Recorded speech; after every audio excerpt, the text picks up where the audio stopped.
In this video, we're going to talk about long division, specifically when we're dividing polynomials. But I wanted to start with a division problem that you've probably seen a long time ago in your elementary mathematics courses. So you have 50 divided by 3. And how we would do this without a calculator when we were much younger is set up a long division problem where we are taking 50 and dividing it by 3, asking ourselves how many times does 3 go into 5? In other words, how many multiples of 3 can go into 5 without then producing a product that's more than 5? So the answer would be 1, because 1 times 3 is 3, but 2 times 3 is 6, which is too many. We can't deal with negatives here. We are subtracting, and that's an important part of what's going to happen later on in this video. So we are subtracting and finding a difference here. And so what we're trying to do is either cancel out this placeholder or we're trying to reduce it, like I said, trying to take away as much as possible. So the difference here is going to be 2, and you're going to bring down then, drop down the next value in the number, which would be a 0. You then ask yourself the same exact question. You say, how many times does 3 go into 20? In other words, how many multiples of 3 will go into 20 without going over? And the answer is 6. And so 6 times 3 is 18. Subtract, and you get a 2 again. Now remember, the solution then is going to be 16, and you do not have a perfect value of 16. So what you have now is either a decimal or a fraction. And what I'm going to challenge you to do is think of this in terms of the fraction. Yes, you could continue to bring down another 0 and find the decimal and so on and so forth. But we could also write this as a fraction, which would be 2, and that was the remainder, over 3, which is the divisor. So 16 and 2/3. Now we're going to take some of these same exact principles and qualities and skills that we just did and apply those to long division with polynomials. For each of these problems, we are going to divide using long division, and just like we did with the previous problem that only had numerical values, we're going to set it up exactly the same. So we have x squared plus 1. We have our division symbol, and then inside the division symbol we have 3x to the third plus 4x squared plus x plus 7. Now our goal here is to cancel out. So unlike before where we're trying to take as many away, we are literally trying to cancel out each placeholder as we go. So we're going to say to ourselves, what times x squared is equal to 3x to the third? In other words, we want this to be 3x to the third. And our goal is to say what times x squared will give us that. And the answer is 3x. So 3x times x squared is 3x to the third. Then I'm going to multiply it also by the 1, which will give me plus 3x. Now notice here what I'm doing. I've done a couple things and I haven't really stated what I'm doing. When I said the answer, when I got the 3x, I put it above the x, which is kind of corresponding to its place value because they're both linear terms. Notice also when I took the 3x times the 1, I put the product underneath the x because, again, those are like terms. You can't actually subtract 4x squared and 3x. We are going to subtract like before, and notice here I put parentheses because that's probably one of the most common mistakes is that we know it's subtraction, but we tend to forget to subtract every single term. 3x cubed minus 3x cubed is 0, and they should cancel out.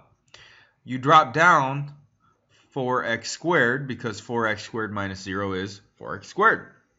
We then take x minus 3x, and that would then give you negative 2x. We're also going to drop down the plus 7. All right, we're going to do it again, and we're going to ask ourselves what times x squared is equal to 4x squared. So in other words, we want this term to be 4x squared here. That's what we want.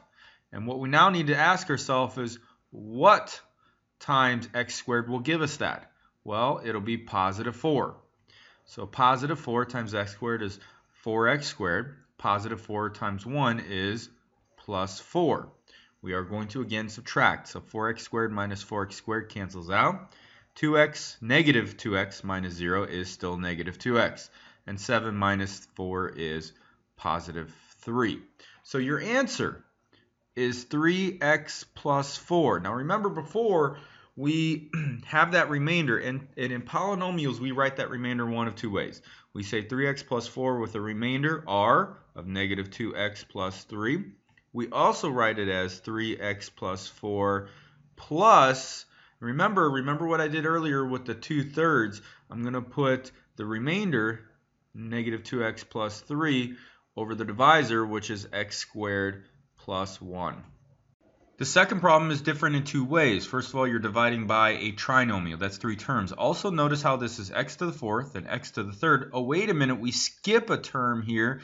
The term that is being skipped is x squared. There is no x squared. Well, we need to represent that in our problem by 0x squared. We need to have a placeholder for it. So here's how you would write that. X squared minus x plus 1 on the outside of our division symbol. X to the fourth plus 3x cubed plus 0x squared plus 2x and finally minus 5. The process doesn't change though. Again, you're asking yourself, what times x squared is equal to x to the fourth? We want this to be the same. So that would be x squared. X squared times x squared is x to the fourth.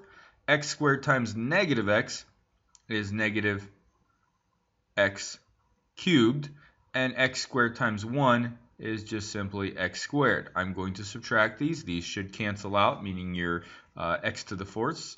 And 3x to the third minus a negative, notice the double negative there, turns into 4x to the third.